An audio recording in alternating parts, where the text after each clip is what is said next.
دوستوں اور بزرگوں، یہ ماہ مبارک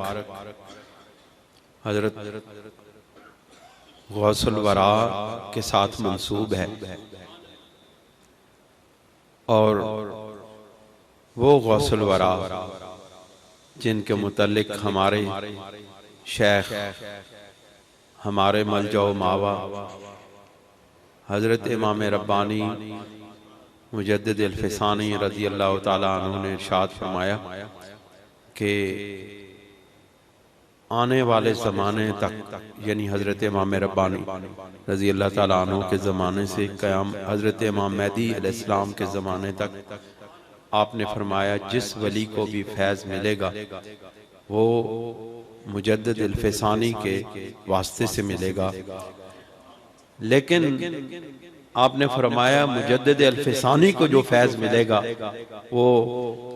ائمہ اہل بیت کا سارا فیض حضرت غوث الورا کے قلب اطہر میں جمع ہوا، اور مجدد الفسانی کو جو بھی فیض ملے گا وہ غوث الورا سے ملے گا۔ کتنی بڑی حقیقت واقعہ کہ قیامت تک امام مہدی علیہ السلام کے ظہور تک، یہ مکتوبات شریف میں لکھا ہوا کہ جس کو بھی فیض ملے گا ولی کو وہ مجدد الفسانی کے وسیلے سے ملے گا، لیکن مجدد الفسانی کو جو فیض ملے گا وہ غوث الورا کے وسیلے سے ملے گا۔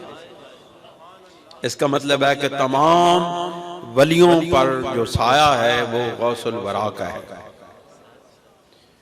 لیکن ہماری بدقسمتی یہ ہے کہ ہمارے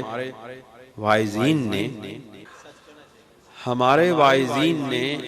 حضرت غوث الورا رضی اللہ تعالی عنہ کی ذات پاک کو کرامتوں کے اندر لپیٹ دیا ہے۔ آپ کا جو علم ہے، آپ کی جو معرفت ہے، آپ کے جو معارف ہیں وہ لوگ بھول گئے۔ کاش کہ آپ کے جو مواعظ ہیں